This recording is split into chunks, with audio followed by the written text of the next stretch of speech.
up, guys? Mike in the woods here, out with my Forest and Lake community buddy Chris, off to our super secret stealth campsite for quick and dirty winter overnighter. Rocking my big Browning sleeping bag, first time using it. Probably a little overkill. It's only supposed to be like 0 degrees, a little bit under tonight. This thing's rated to minus 30 Celsius. I'm not sure how much of this is yours and how much of this is other people's. So the ridge pole somebody else put up, looks like they used bank line. And the raised bed's been moved. I used to have it backed up against this log over here. And the tripod is here from when I was doing phase 1. And that was what I used for signal fire. I guess this is home for the night.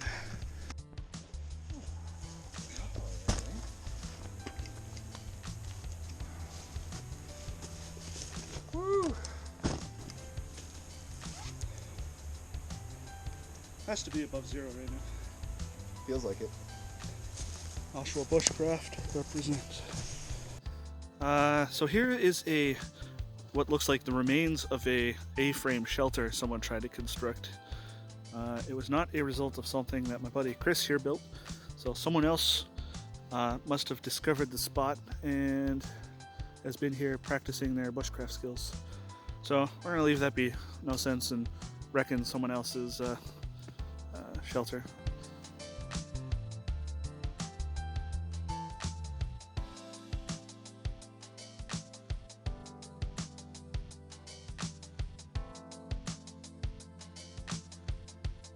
I guess I'm going to start going and collecting some wood. Although, I imagine you don't want to get anything going until it gets darker, or what's I don't your care. usual? It doesn't matter to me, yeah. No? Yeah, I just don't get a roar and blaze going until dusk anyway. Yeah, it's your secret spot, so your rules. Yeah, no worries. I've never been bothered here. Every once in a while you'll see dog walkers and stuff. That crownland spot I like to go to by Wolf Lake. Unfortunately, it's one of the far more populated crownland spots. Fucking ATVers, dog walkers, the whole gamut of people. Mm-hmm. I went there with my fiance last summer or the summer before, and yeah, I think it was the summer before. We chose the first campsite coming in because the crownland is essentially a bounding box around a lake. Mm-hmm. It's like a half a kilometer on either side of the lake is crownland. So the road comes in on the west side of the lake and pretty much travels the length of it. Mm-hmm. And every few hundred feet or so, there's like a little clearing that someone's actually turned into a campsite. And there's ATV trails and stuff running out through there. So we picked the first one, so it was open, and then think, hey, maybe that's probably going to be the busiest area of this particular spot. Dozens of people walking right by you. So we set up camp. Man, that was a wild trip. Like, nothing too crazy happened, but it was a fucking mess because it's unregulated, right? Mm. So there's like beer bottles and beer cans everywhere. Yeah. There was like a dog leash, and there was a fishing pole there. I'm like, oh sweet, it looked like it was just someone left it there. So I was gonna keep it because, you know, it looked like it had been left there. And then what I can only describe as the most stereotypical rednecks drive in. Like, I'm talking, they probably do their sister rednecks in this red pickup truck. And it was surprising that they didn't have a southern accent, frankly, but it turned out it was their fishing line and their dog leash. So they collected that, lingered for a little too long, just kind of sketched me out. I think they wanted to, like, because we were like right on the water, I think they wanted to go and fish the water right by our camping spot. And I'm talking like, there's a big lake, plenty of spots to go fish. But they gotta be 30 feet from you. And I'm like, no, I don't think that's a cool idea. So they buckered off. And then at like 10 o'clock at night, you know, we just laid down, we're going to sleep, and fucking ATVers just blazed through our camp. Yeah. And they were close enough where I heard one whisper to the other person over the ATV engine noise, hey, I think there's someone camping here. I'm like, yeah, maybe cut your engines? Mike apparently lost his winter coat, so we're gonna go find it. Chris is gonna help me because he's a nice gentleman, because I'm probably going to need that when I'm not tucked inside my sleeping bag tonight. Thankfully, it wasn't a hellish trek in, and yeah, there's only so many places it can be. It's hard to learn a lesson. If you have anything external hanging off your pack, make sure it's secured. This brought to you by Mike losing his winter coat. Found my coat right back at the start of our little adventure. Oh, you can wait here. I'm not gonna make you walk down there with me. You piece of shit. Okay, I'm gonna rest for a minute and then get firewood. Yeah, I'm in no rush, man, for anything. I'm not forgetting anything else.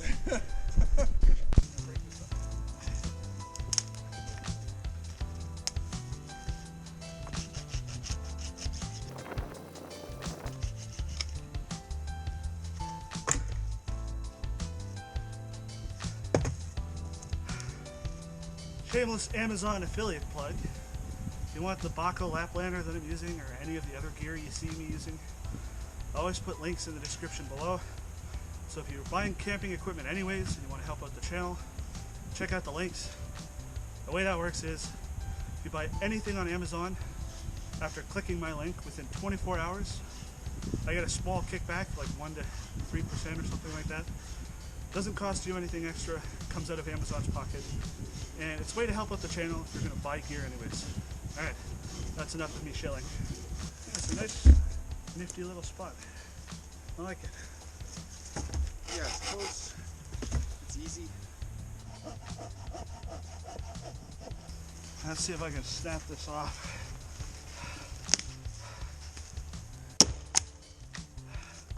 Probably check and see there's no Widowmakers up there before I do that.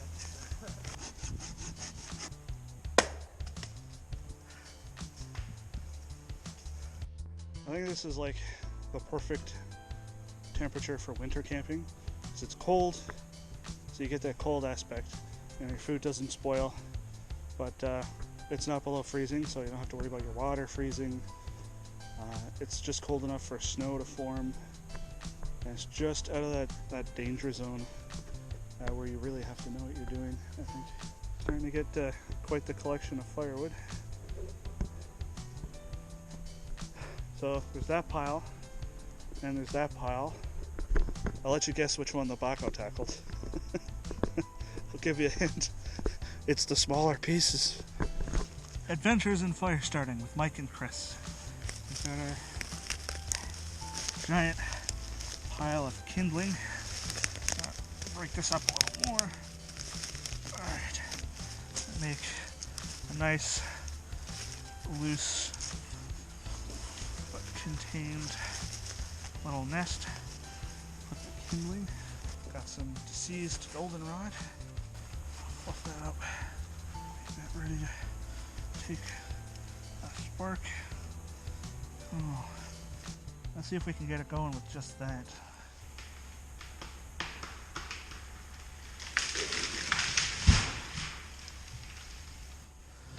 Alright, moment of truth, guys.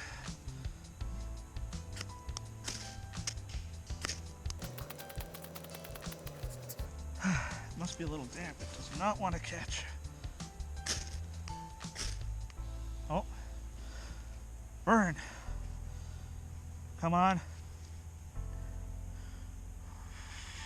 Ah, it petered out. Oh.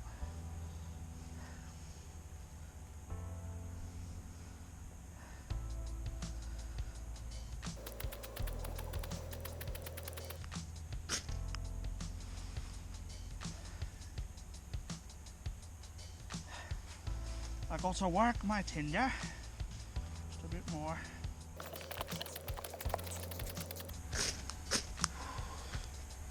Oh, hey, there we go. Get a pile of stuff on there. You were my good luck charm.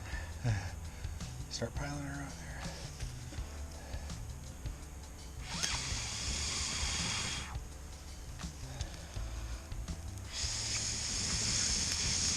Start piling her on.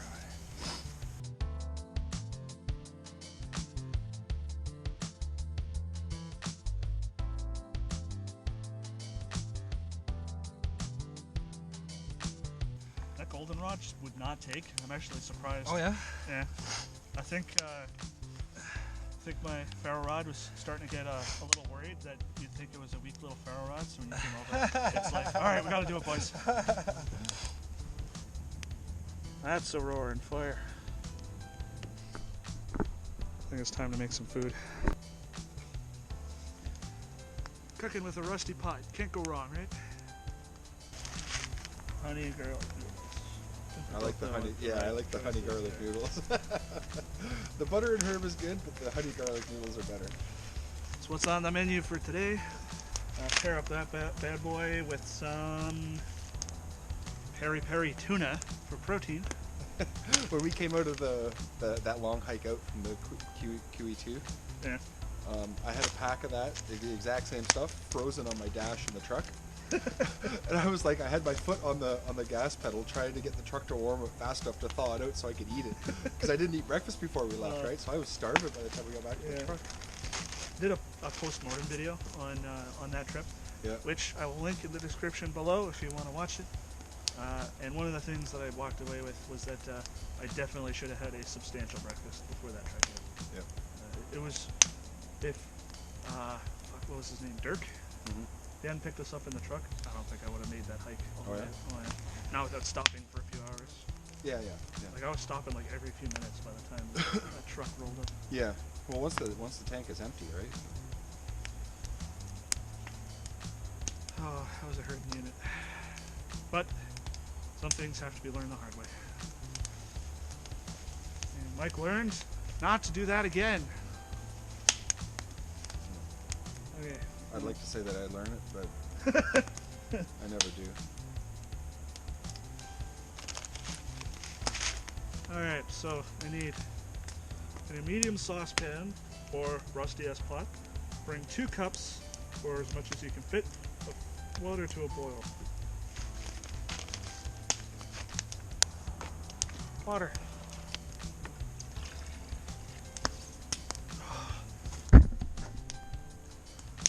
Ow. Spicy cock. It's what's for dinner. It's actually really good soup. One could say, Yeah, the jokes are endless with that. one could say you enjoy the taste of cock.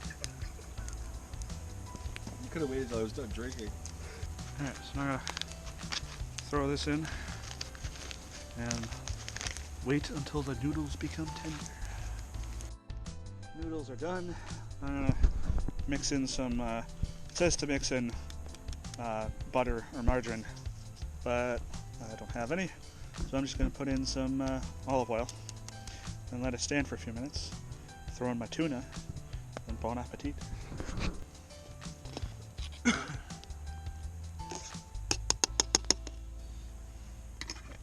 I'll let that sit for a couple minutes. Alright, this is sat for about 2 minutes now. I'm going to put in the tuna.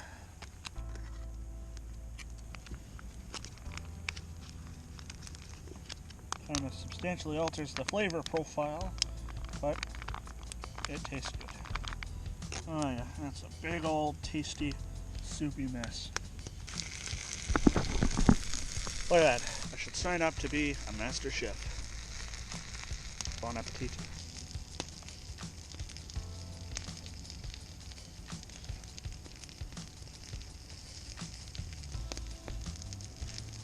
Still sort of taste the honey garlic in it. Straight up my tarp after this. Not sure how well you can see it on camera, but it's actually snowing quite considerably. If I pick up the camera, oh, you can see it starting to pile up on all my gear over there. How well you can see that?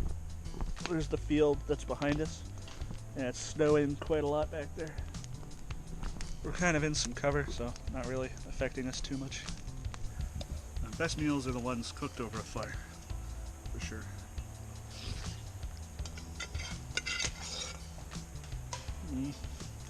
All done. Let's see if I can scrape it out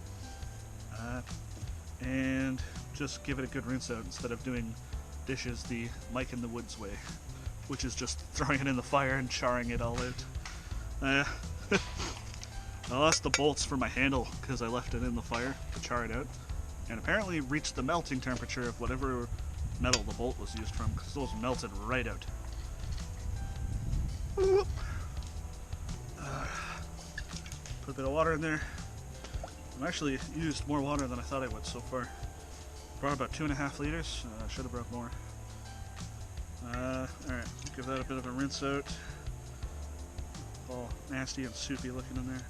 I'm just gonna give a wipe with the cloth. Nice and clean. Cloth, not so much. Just rename this the sawing channel because half of my footage is of me sawing shit.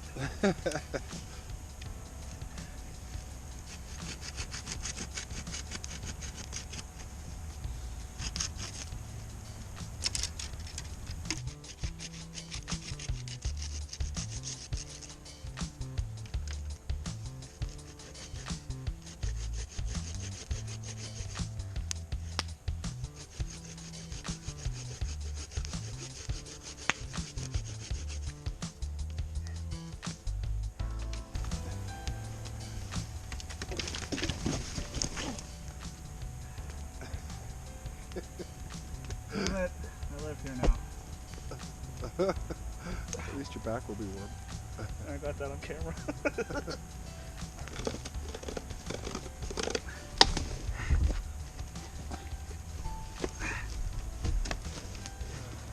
Alright. Oh, she's budging. Let's come back to me a bit. Yeah. That snap low enough?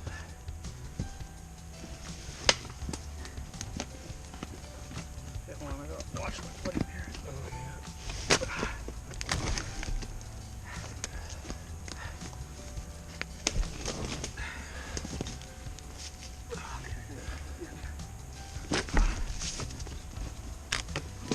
There we go.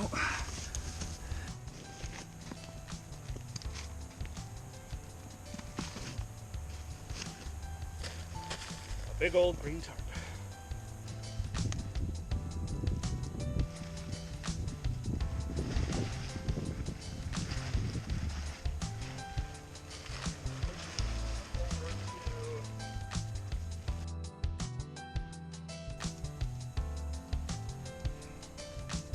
Alright, got the tarps all set up.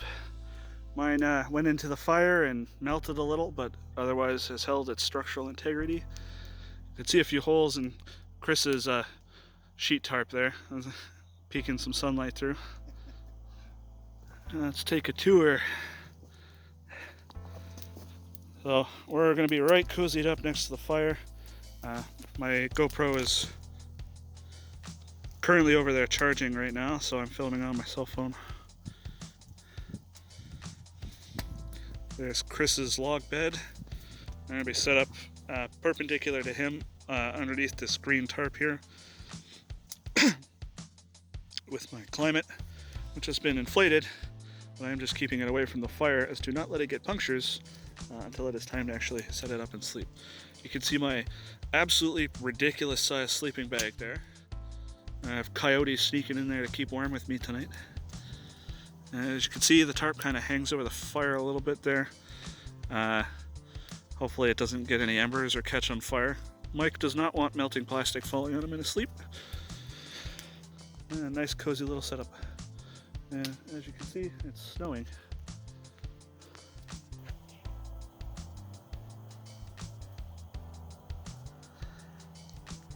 It's snowing pretty hard. You can see it coming down behind me and landing on me even. I've always wanted to camp in the snow. So this is like the perfect snow camping experience because it's like at or just below 0 degrees Celsius, but it's snowing. It's not soggy, it's actually staying on the ground. It's an experience for sure. So as you can see, I'm set up just inside of this tree line here. You can see my tarp in the background there. I know it's hard to see because it's green camo, but it's there. So yeah, there's nothing crazy about winter camping. You just need to make sure you have the right rated sleeping pad and sleeping bag, and you just got to make sure that you have enough layers that you can stay warm all the way from standstill, doing nothing, all the way up until being vigorously active. It's not as hard as people think. Takes some effort for sure, but not as much as some people would believe. If you're a camper and you're interested in even just the idea of camping in winter, I highly recommend trying it at least once. It's a really interesting experience. Well, fire's roaring, starting to get dark, still dumping snow. We got some firewood there, some big log, or 2 big logs we can feed into the fire. Just being lazy bums around the fire right now. Alright, so I got my Klymit sleeping pad on the ground there, all wrapped up inside of my emergency bivy blanket to protect it from pokies on the ground and embers flying from the fire there. I gotta get my sleeping bag unraveled and set that up. Yep, very smoky. Alright, got my sleep system all set up and finished. I'm lying on top of it right now, but that's my Browning sleeping bag, which is gigantic, lying on top of my Klymit sleeping pad, which is encased in my emergency bivy to protect it against pokies, embers from the fire, and anything sharp on me that might pop my Klymit. So I moved the fire back a little, a good 2/3 of a foot, I'd say, maybe a full foot. Still getting the radiant heat off of it, but it's not so close that it's fucking melting my sleeping bag. Yeah, I'm just lying on top of my sleeping bag in my crappy puffer jacket, which is not even zipped up right now, and I am still really warm. Almost 7 o'clock. I should probably get up.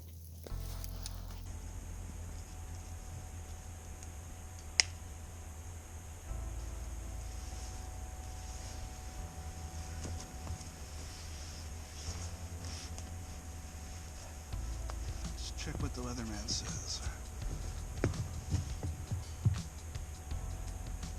It's still snowing. Feels like -6. More snow. Another 2 to 4 centimeters of snow this morning. So much deadfall around here. You have firewood for days. Look at how white and snowy it's gotten since yesterday.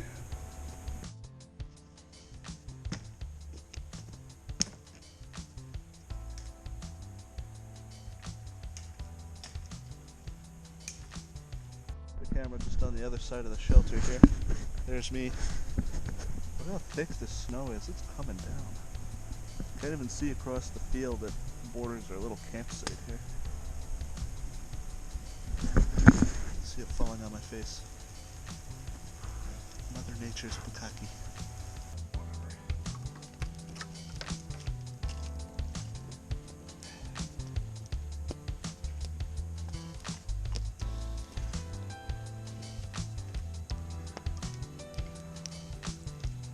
Now you're camping with Steve. Wait, wrong shot. My tarp is peeing because it's so close to the fire. I guess snow that's been collecting on top has been melting, and now it's kind of just drizzling off the end of it there. But I got so many holes in this tarp from embers now.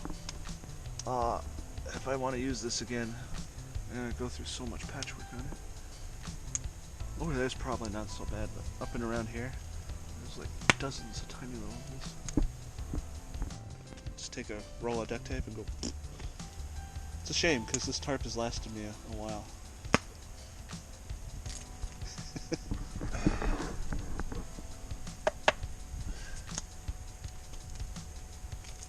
Oh, I can see the water pool down there too.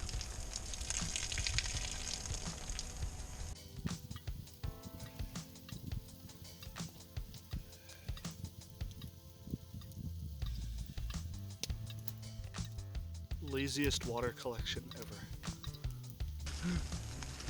Alright, so we need a nice, generous tablespoon of instant coffee. Only the finest for us here, bushcraft campers. So, that's my coffee. Now get a load of my good friend Chris's coffee here. Look at the size of that.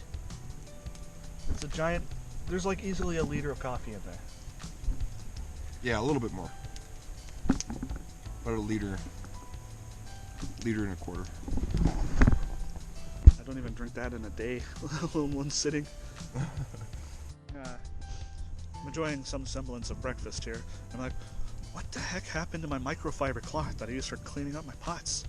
I knew I had it by the fire, sitting on one of the logs that wound up in the fire. So sure enough, took a look. That's what's left of my cleaning rag. Poor little guy. Rest in peace. I just have to buy a new one. Okay, so it is just after 9, and we gotta pack up and get out of here because our pickup is at 10.